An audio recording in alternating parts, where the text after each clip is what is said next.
Today I want to talk about healing. And I'm not going to assume to know what healing means for each individual on this planet because it's a very personal journey.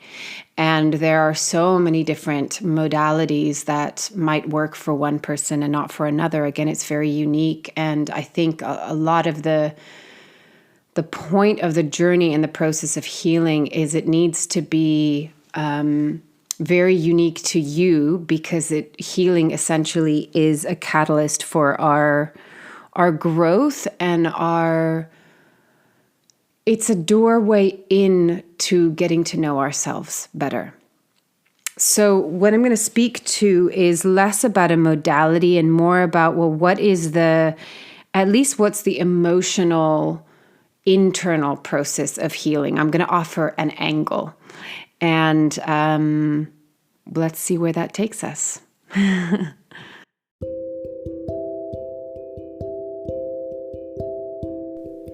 This is Corinne Bloom, and you're listening to Raw Conversations.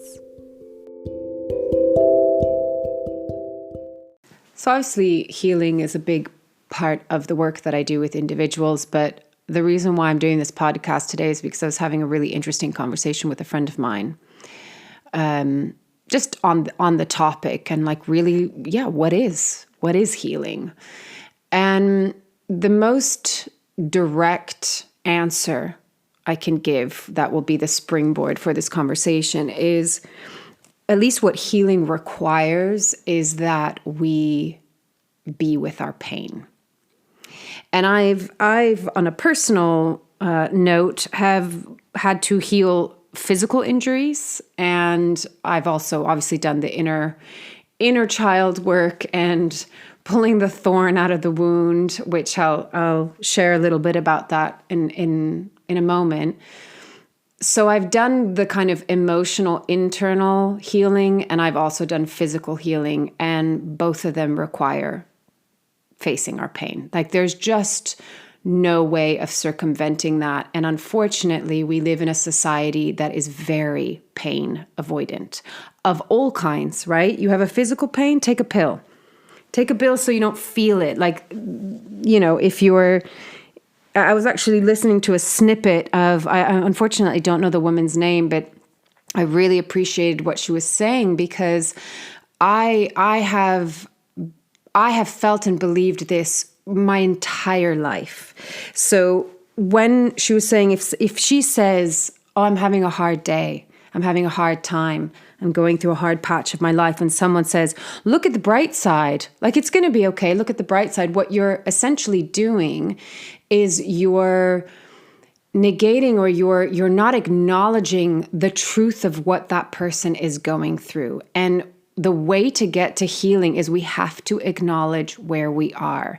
So this kind of overemphasis on positivity, it's actually a false positivity because it's very different to be, I don't like positive and negative terms because they tend to be very just black and white and they have certain connotations, but you can have a sense of knowing, like there can be a sense of optimism or positivity, if we just use that term for now, but not at the expense of denying where you are presently.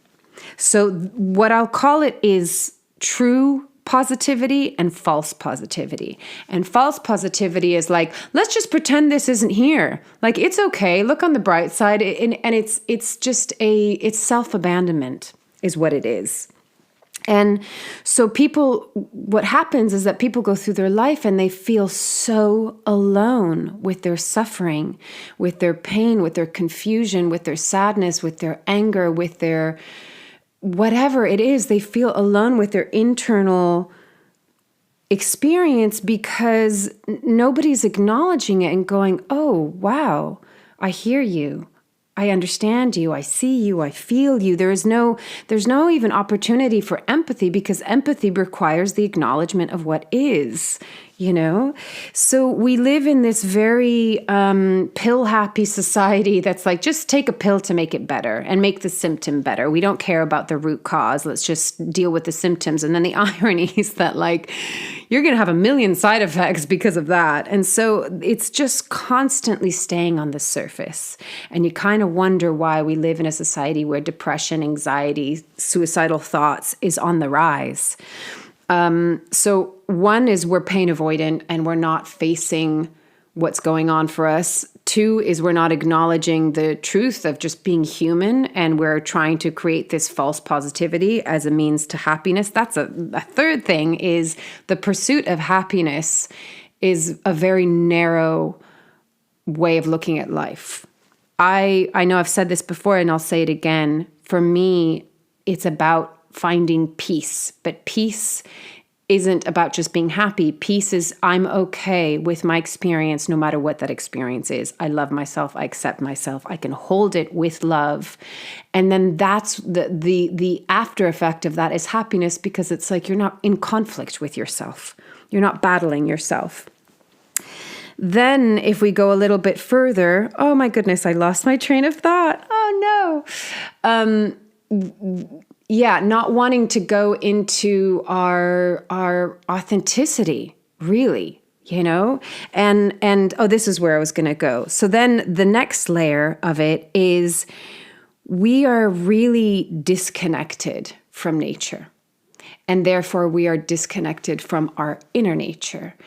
And when we're disconnected from our inner nature, it's so much easier to feel fragmented and depressed and sad and anxious and scared. And, you know, especially if you're glued to the television or to, you know, the mainstream media, like all you're going to hear is fear, anxiety, doom and gloom. That's kind of the formula, right? And if you're living in a city and you don't really see nature and you don't see trees and you can't put your feet on the earth and don't have fresh air, like our environment has a huge effect and influence on us. And, you know, I know people that are like, I've grown up in the city, like I'm a city person. That feels like my true nature. And I would say, well, maybe that's what you're habituated by, you know, you're used to being in the city. So that feels like your natural element. But if I go to who we are as human beings, that's not our natural environment. Like by habit, right? It could even be generational by habit. We're like, yeah, the city is, you know, what I'm used to, and that's what I'm familiar with. And remember that the brain works in such a way that it is far more comfortable with what it knows, even if that what it knows isn't serving us, even if it's not healthy for us, than it is to step into the unknown, even if the unknown serves us so much better. So we're very habitual creatures, and sometimes we have to really go against the grain to stretch ourselves beyond our comfort zone, which, you know, could go back a podcast or two and I talk about that. So, you know, and I think as far as what our true nature is, I would say over the course of thousands of years, we've been pulled away from our true nature. Modern civilization, I don't think, has supported that in any way. And we've really lost our connection to the earth, to the seasons, to the sky, to our inner nature, ritual, you know, contemplation, meditation. I would even argue that some of the aspects of, you know, meditation are very masculine orientated. So we've lost the balance, the feminine, you know, counterpart of meditation isn't about just clearing your thoughts or your mind, because that's actually impossible. It's really about embodiment and being in your body and being self-aware, which is I am noticing what is going on in my body, in my mind, in my heart, in my energy field, and I'm being with it. And that is really the key to being with pain and going through the healing process or the healing journey. It's the being with and it's staying with our experience. So again, if we're really disconnected from our nature and we're pain avoidant and we want the quick fix and we're in this kind of false positivity, how are we going to heal? Like those are all the antithesis of healing requires us to stay with our experience. So, okay, let me go a little bit deeper into the process itself. I said I wasn't going to offer a modality, but I'm offering an angle. So what it's looked like for me is the first step is always awareness. Like the alphabet starts with the A, right? A for awareness. That's a cheesy analogy, but go with me. Awareness is the starting point for everything, because without awareness, you don't know what's going on for you. And without awareness and not understanding what's going on for you, you can't change anything. So you're at the mercy of your subconscious. You're at the mercy of your unconscious patterns and triggers and reactions. And again, you're at the mercy of kind of the animal brain, the reptilian brain, and you're functioning on just habit. And most of the time, our habits aren't great, especially if our habits, kind of monkey see, monkey do. If we've been taught or parented through shame, or praise and punishment, or you're a good girl if you do this and you're a bad boy if you do that. None of it is conducive to really being self-aware, because it's just, I've learned that if I do that, I'm going to be praised. And if I do that, I'm going to be punished. So I better not do that. And I better do this. And I need to be this person for that person. And I need to, do you see what I'm saying? Everything is based on the external. Everything is validated through the external. Is experienced through the external, and there's like what's happened to our internal world. Most parenting and education, at least in the past, I feel like it's changing now because there's a greater awareness. But most of it is not like, hey, what's going on for you on the inside, or how are my words affecting you? So many people's inner child trauma or wounding comes down to just a lack of consciousness from their parents. And, you can't even blame them, because you could say it's a generational pattern, right? If there isn't any consciousness and awareness, everything is just people living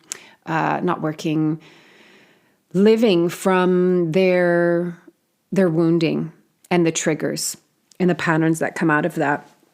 So, but in the past, there was definitely, I think, without the self-awareness of parents calling their children stupid or an idiot, or, parents used to smack their children, some still do, or like throw a shoe at them, or, say really mean things. And those things don't go away. They erode themselves into our sense of self. And the thing about the inner child is that the inner child will take everything personal, and they are so loyal and loving towards their parents, because their parents are their lifeline, right? They're the creators. So even if they're not being treated well, they won't go, oh, something must be up with my parent, right? They must be going through something. They're stressed. They're wounded themselves. They don't really mean that, and they're taking it out on me because they're going through a hard time themselves. No, they don't have that awareness yet, right? So what happens is they take it in, and then they go, well, something must be wrong with me. I must be unlovable. I must be stupid. I must be unworthy or not good enough, or something really must be wrong with me, because why else would someone that loves me treat me the way that they're treating me? And so then based off of that, we create a whole belief system, patterning, triggers, with this all, the identity is formed from our wound. So the process of healing requires us to go in and face the pain that we felt when we were younger, and the pain that subsequently has occurred in our life through relationships and breakups and heartbreaks and disappointments and what we would call as failures, which I don't really believe anything is a failure, because there's always opportunity for growth. But you get what I'm saying, right? Like life happens, we become human. There's a point where we kind of go from being, okay, this is my opinion and it might not resonate with yours, so that's fine. translate it into whatever way feels right for you. But I believe that we're spiritual beings and we've come here to have an experience as humans. And it's a school of life, you know what I mean? And there's going to be a lot of lessons and it ain't easy. And we're really learning how to, in my mind, bring our divinity into our humanity, and through the pains and the sufferings and just the experiences. Doesn't it have to just be suffering? It can also be joy and pleasure and all of these things of being human. Our soul gets to learn a lot about itself. And there are huge opportunities and catalysts for growth. And that's what the soul is interested in. So, but we kind of forget who we are, right? So we come in and we have this, there's a point, you can see it in childhood, I can see it with my daughter, that like the magic and that real connection to who we truly are, the spiritual beings that we are, it kind of gets forgotten, and we snap into this kind of realm and this reality of being human. And, we experience pain and heartbreak and like insecurity and fear and anxiety and all of these things, but there's nothing wrong with that. The larger arc for me is that we have to forget in order to go through the journey of remembering, because when we remember, it's so fucking beautiful. It's so beautiful. It's such a beautiful journey. And then actually to remember the divinity of who we are, but in this human form. So I don't believe in transcending. Like there's a point, there's a reason why we're human, why we're having this experience. I really believe in the embodiment. We're connecting the earth with the sky. We're not trying to fly away from here. Why be here otherwise? Like, why put up with all this shit if we're just meant to transcend it and like go into a different kind of etheric realm? Like there's a reason to being here. But for me, it's the merging, the fusion, the being the trunk of the tree that connects the roots and the branches. And it's all interconnected anyway, right? We forget that. So, okay, let me come back to the point. So we've got to kind of go into this pain of being human. And that pain is a part of this experience.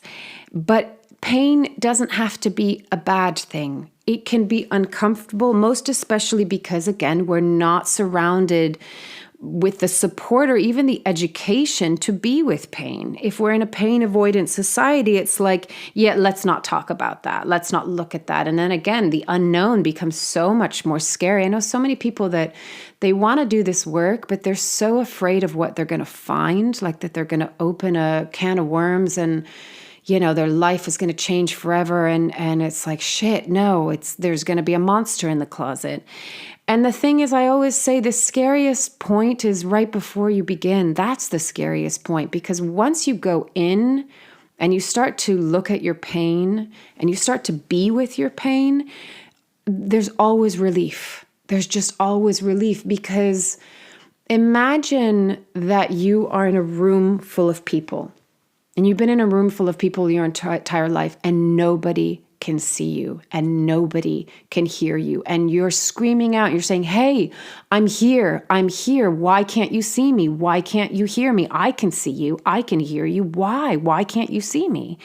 Can you imagine how painful, how frustrating, how lonely, how, you would just want to go hide in the corner because the pain would be too much. That's your pain that you're avoiding, that you're ignoring, that you're neglecting. And, maybe sometimes you catch someone that catches you and then they kind of, oh, turn your head. I can't look at that. That's too ugly, And so then there's this shame of, oh my God, my pain is ugly. I'm ugly.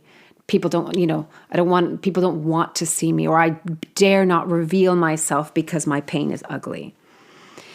But when you have someone that like notices you and go, oh, wow, have you been in this room all along? And have you been by yourself? Like, my God, that must be so painful.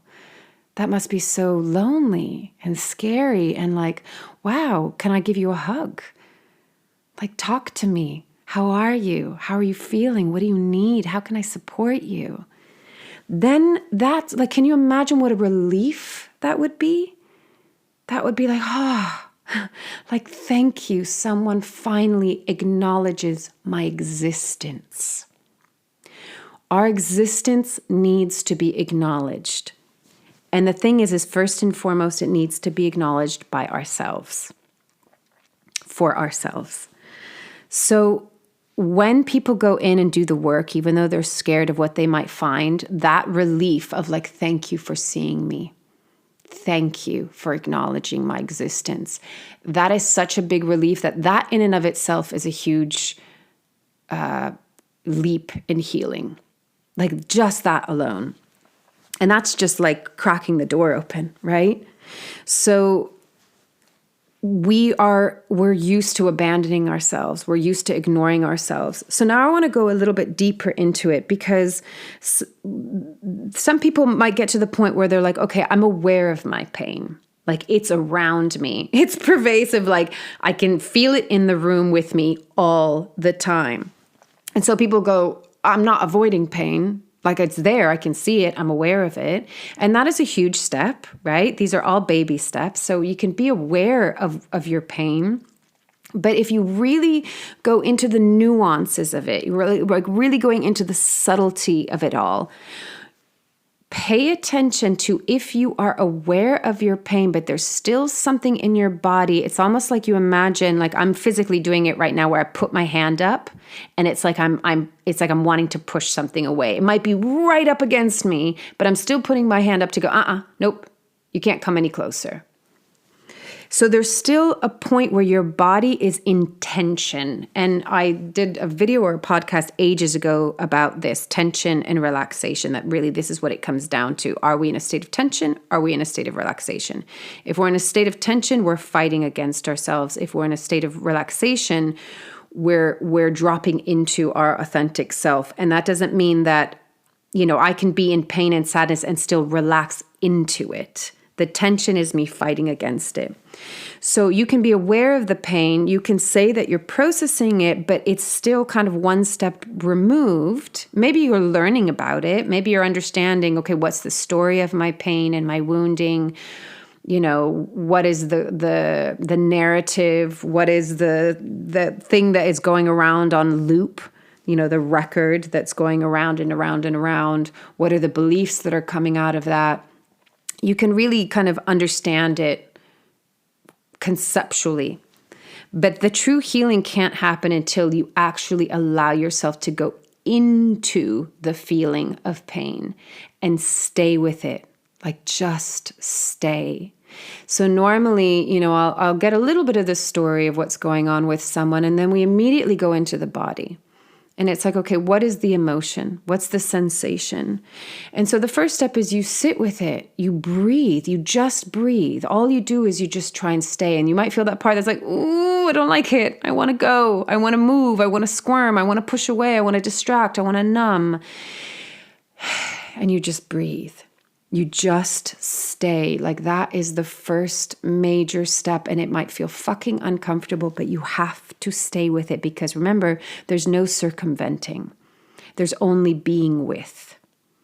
So you stay, and the longer you stay and you breathe, you go, oh, okay, I can do this. It's okay. And now all of a sudden, the pain isn't like around you or in front of you or behind you or to the side of you. All of a sudden, you're sitting in it.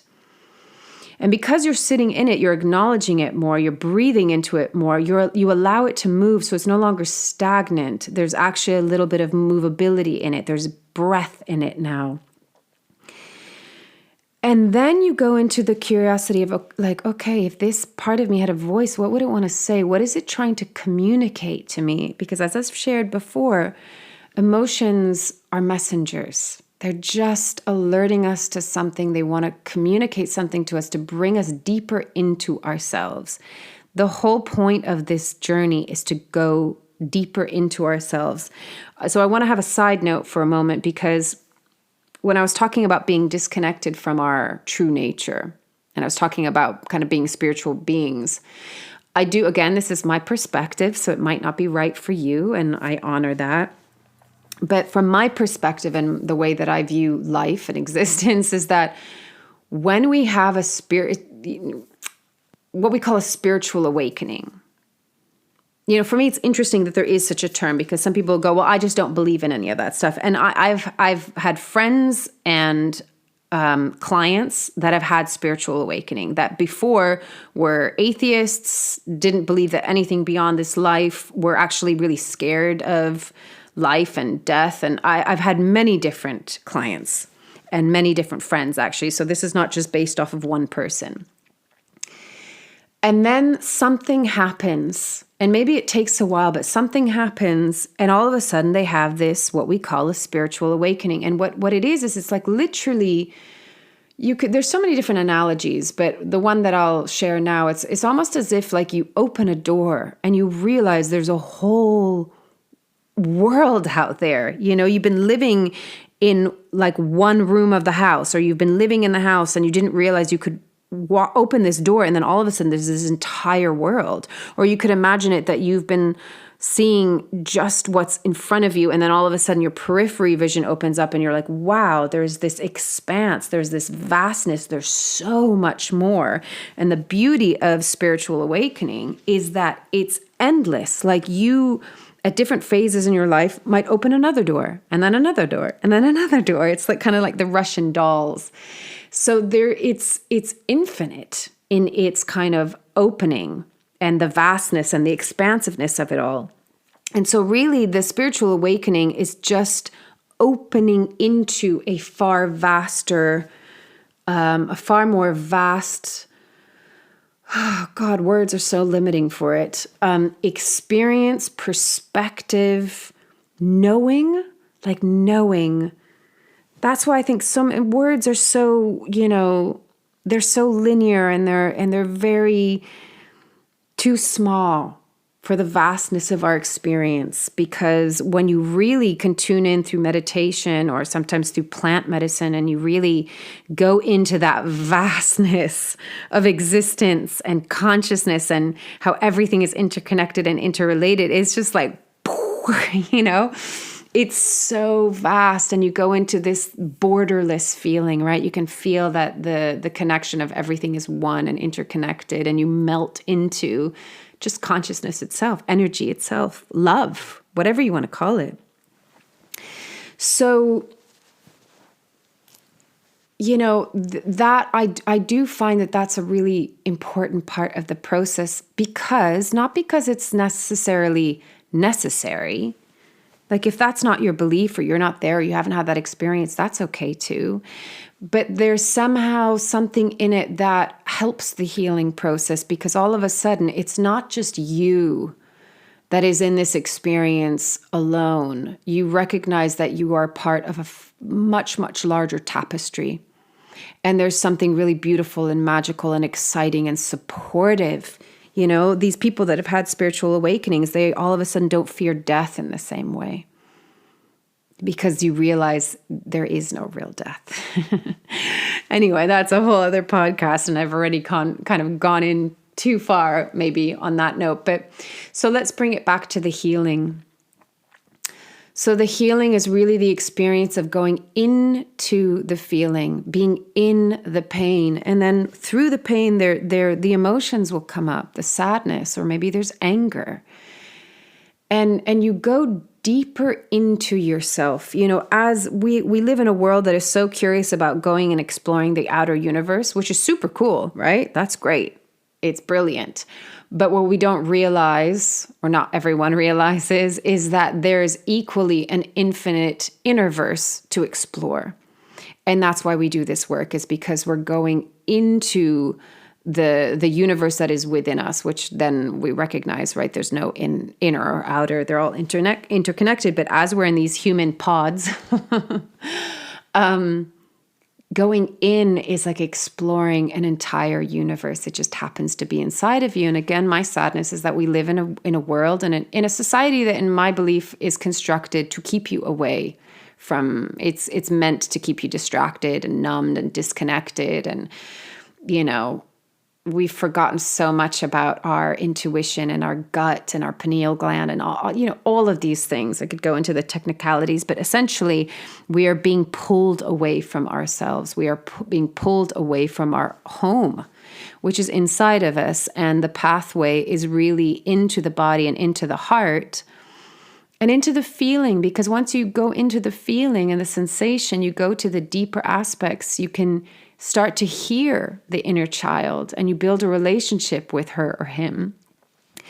And through that and through feeling connected and therefore more whole, and you almost become bigger and more expansive because you're no longer in the kind of gaping hole or void of your wound.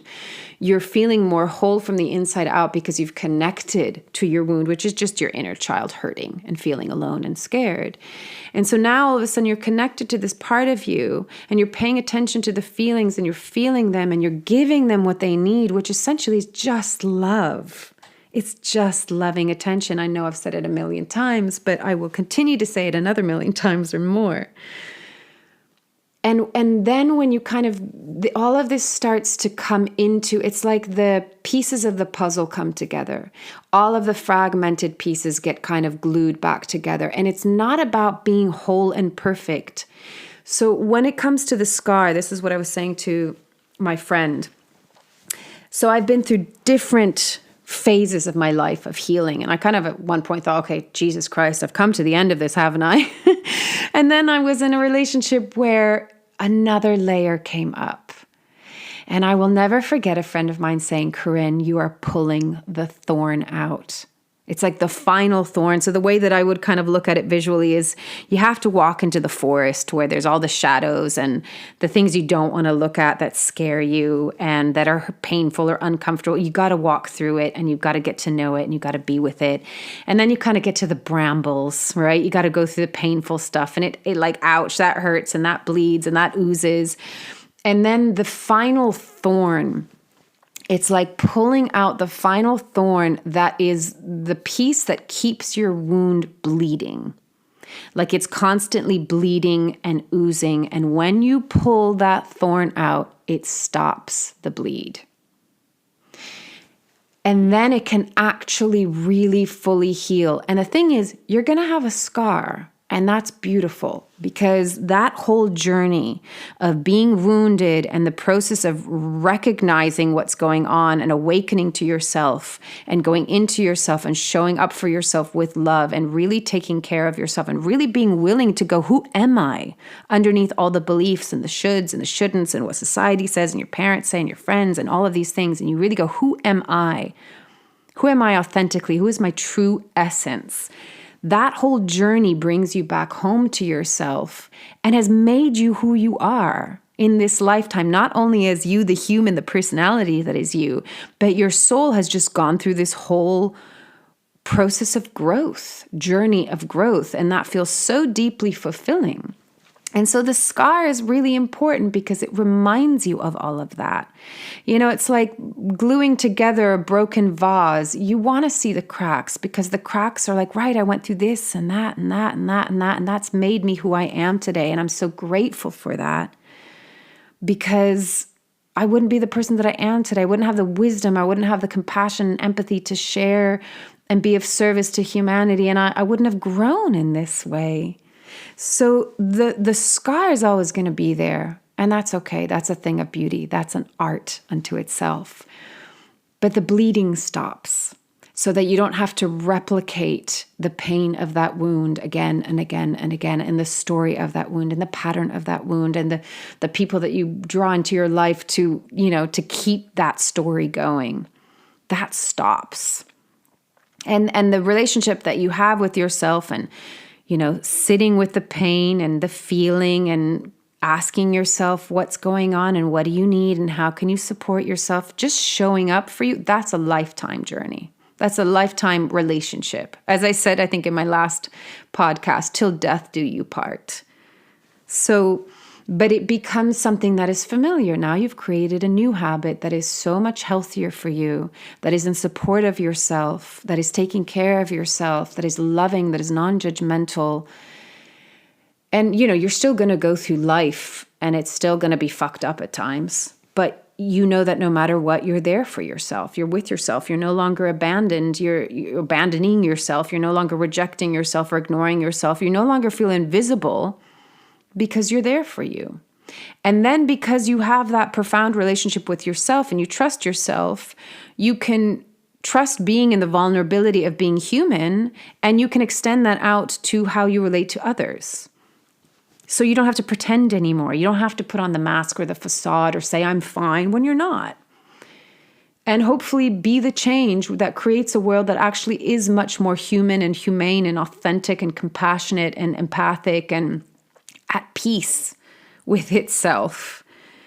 Not in the pursuit of happiness or of false positivity, but true authenticity that really is birthed from a place of love, because we have learned to not only exist in the container of love, but become the container of love that holds any and all experiences, right? No good, no bad, no right, no wrong.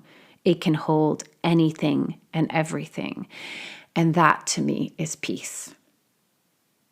So the invitation is not just facing your pain, being with your pain, feeling it, breathing into it, going deeper into it to see what are the messages that are in your pain, that are going to bring you to your inner child, that are going to bring you then to the essence of who you are.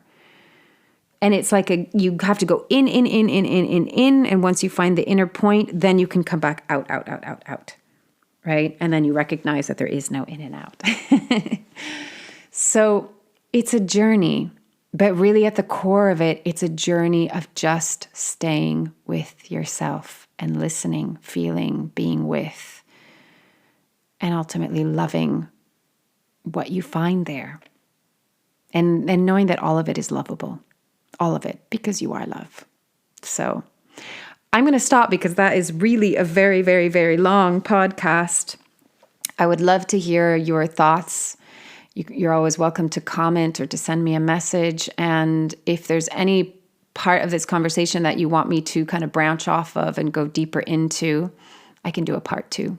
So thank you for listening as always, and loving you from afar, and take it or leave it as feels right for you. I will always say that, because the journey is really understanding what resonates for you, what is supportive for you. Expand your mind a little bit, stretch yourself beyond the comfort zone, take things into account which maybe at first you don't believe in, or it might trigger you and go, I don't know, but sit with it, contemplate it, and see what it opens up in you. All right, loving you from afar, wishing you a beautiful day or evening.